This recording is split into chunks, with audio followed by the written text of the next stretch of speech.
everyone, and welcome to the Product Inclusion at Google session. My name is Annie Jean-Baptiste, and I lead Product Inclusion at Google. And my name is Liane Aihara, and I lead product inclusion for platforms and ecosystems. At Google, we talk a lot about building products for everyone, but we also believe that it's important to build products with everyone because you can't assume you know what someone needs without asking them. It's critical that teams ask who else? Who else needs to be in the room? Who else needs to be at the table so that we can collaborate and co-create with voices that have historically been at the margins. Google's mission is to organize the world's information and make it universally accessible and useful.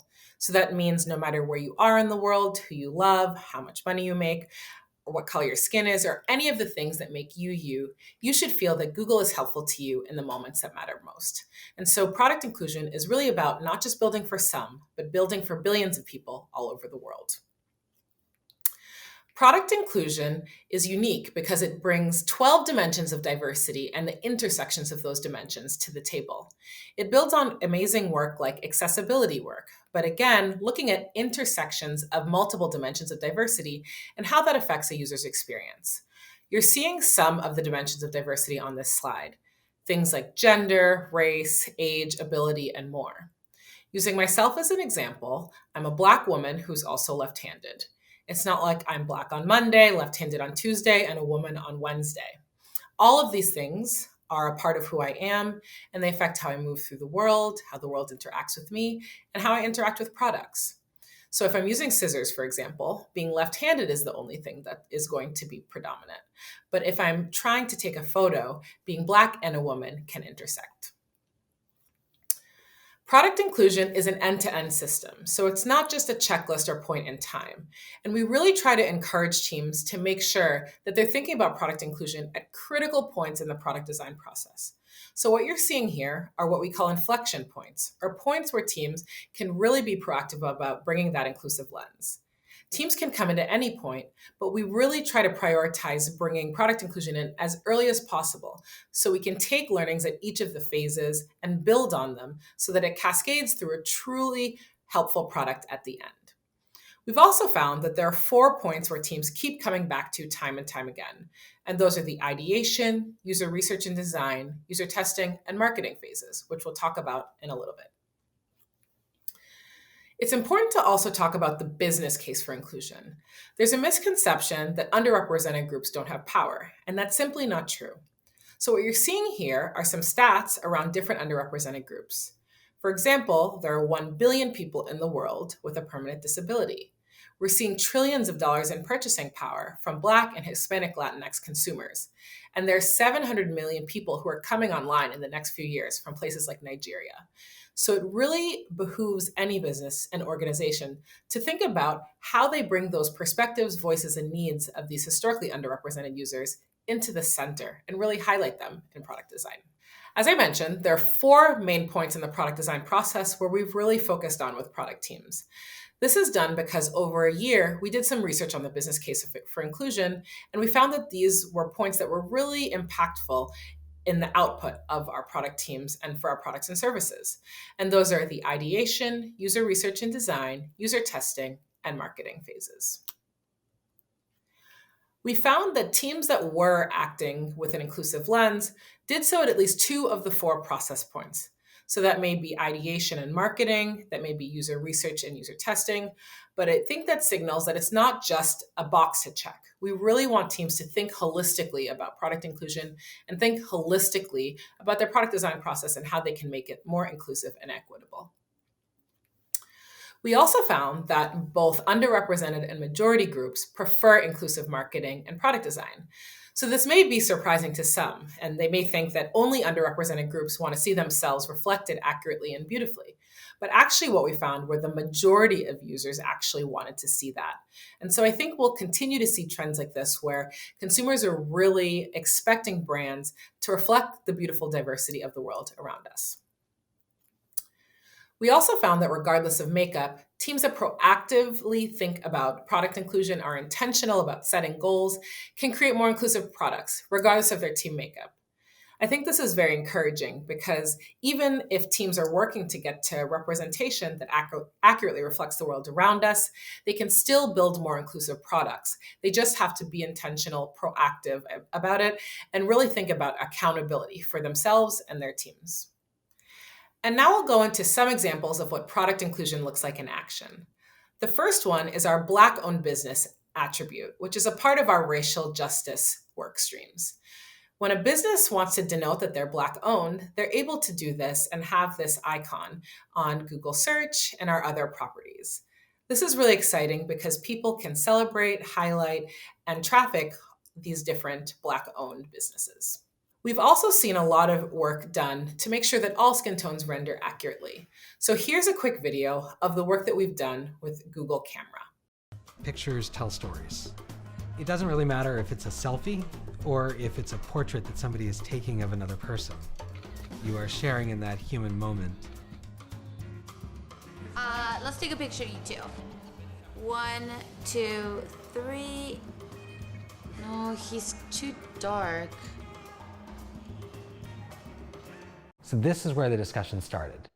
Here, just use my phone. It's got a better sensor. A better sensor? What does that even mean? Color tuning is an extremely complicated process. When we look at images, what we try to do is figure out how much of a difference there is between, let's say, a reference image and the image that we actually are trying to quantify. We were running some tests on a product, and it was the proximity sensor we were testing. And we said, oh, it looks like it does 60 centimeters. And we looked at each other and go, we're both white. The technology itself, as many people will say, is not racist. It's just that it wasn't tested properly to make sure that the designers weren't unconsciously biased. Hey, there's an entire world out there and we want to make sure this works for everybody. I love the fact that we get to influence cameras, that we get to share those experiences of life and emotion. And to me, that is what imaging is about. It is a vehicle to express humanity. Take a picture of you two. 1, 2, 3.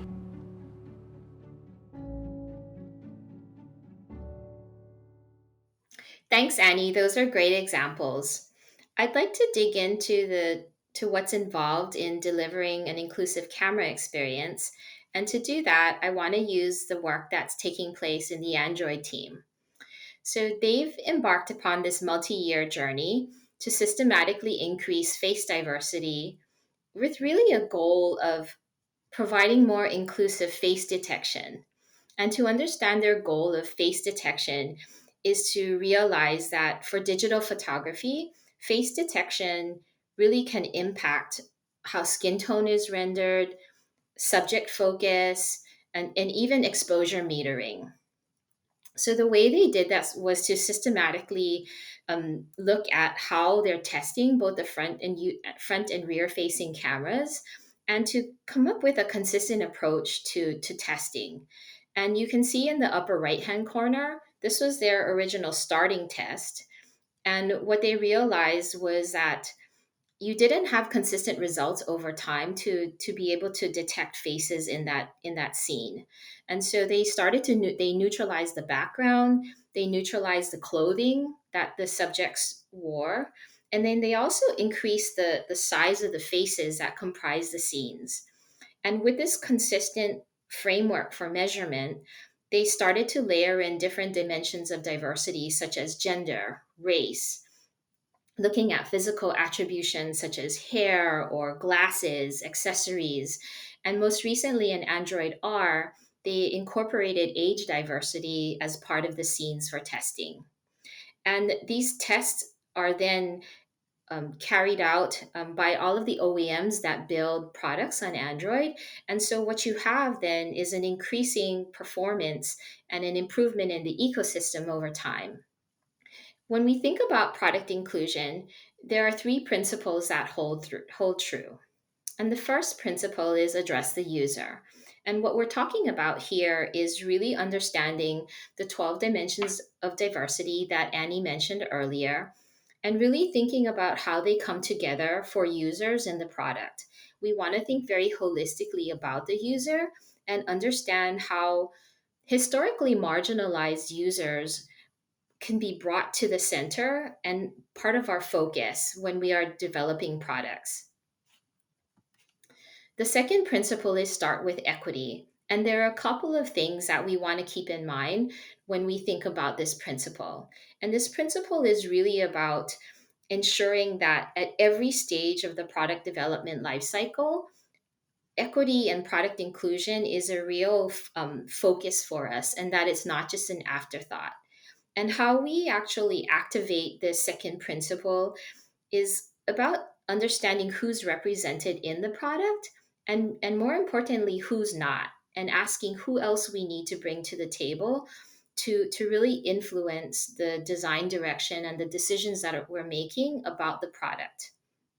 And in order to do that, we need to understand what the critical user journeys are for the product, the key performance indicators, and we need to be able to measure performance and how different users are actually interacting with the product, and how well or how not so well they're actually succeeding in the kinds of outcomes that we intend for them to experience. And the last principle is about continually testing. So we all have these going in assumptions about the product and how it'll land, and we want to be able to measure how the product actually lands. And then we also want to be able to refine the product over time based on feedback that we're receiving from users in the field. When we think about product inclusion, it's not something that a single individual or a single team can do, but it's really about a commitment and a value that takes place across the entire company. It's a commitment to intention, if you will, and really the intention to take a stop and listen, and more importantly, to take action on the feedback that you're receiving from individuals. And what we found is that when you actually focus on and center on these underrepresented voices, the end product is beneficial for everyone. Thank you.